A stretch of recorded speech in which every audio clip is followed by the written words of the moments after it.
Alright, today I just wanted to give you some information on the different types of chiropractic care that are out there. One of the things I experience often is I will talk to people who have been to chiropractors and I'll ask them, I'll say, hey, what kind of care did you do? And I've never had anybody give me an answer that was proper. What everyone says is, oh, well, I went to a chiropractor, didn't you hear me? Or they'll say, oh, he had this little clicker thing, or he twisted me this way or that way. And I'm not talking about the technique, we're actually talking about what kind of care did you do. And the three main types of care are relief, corrective, and preventative care. These different types of care, they do different things and have different goals. At our office, this is what we like to talk about so people can make informed choices. The first type of care is called relief care or initial intensive care. Most people when they come in here, they have obvious symptoms. And obviously they don't want to be there. They want to be way down at the other end in a prevention and maintenance optimum function stage. In the initial stages of care with relief care, people go until they feel better and their symptoms are gone. Many people, when they get to this point where their symptoms are gone, guess what they do? They actually quit coming because they think that they're fixed.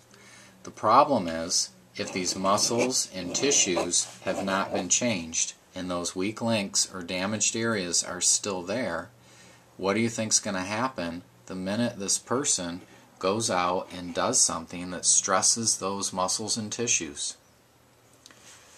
They're just going to drop right back to where they were. And then they're going to go in again and get on what's called a relief care cycle. So the problem with this is you're always hurting, you're always having the same problems come back. In relief care, done over and over, you should expect nothing else. The problem is most people don't even realize that's what they're doing, or they think that's the only thing that's available to them, or they just don't realize that the muscles and tissues haven't been changed.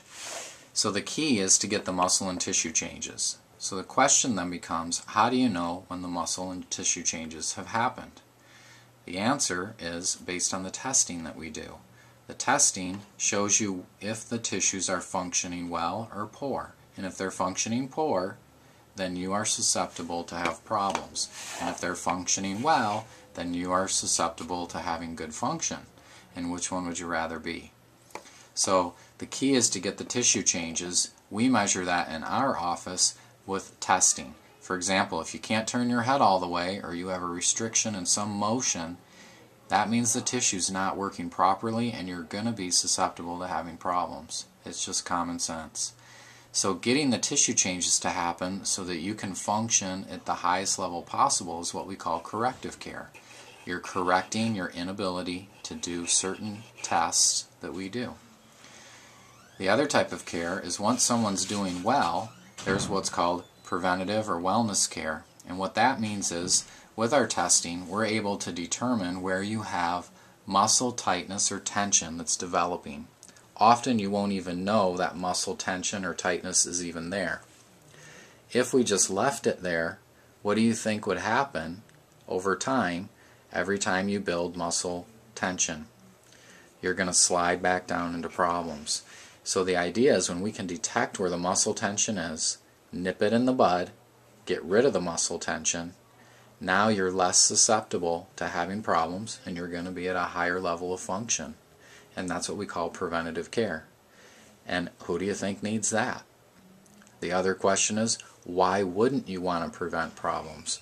Because really, nobody would ever want to see you coming in with a bunch of pain and problems that we could have prevented.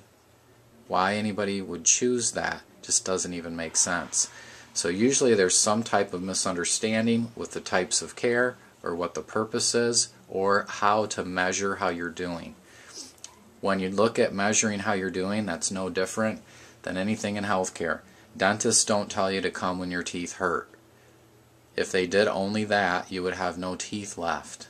When you go to the doctor, they don't ask you how you feel, and that determines if you get a mammogram or a breast exam or a blood pressure test. Testing shows how the body functions, and that tells you how susceptible you are to problems. Same thing with the testing that we do with your muscles and tissues. They tell us how susceptible you are to having problems. The key is to be in the top and stay in the top so that you can have the highest function as possible.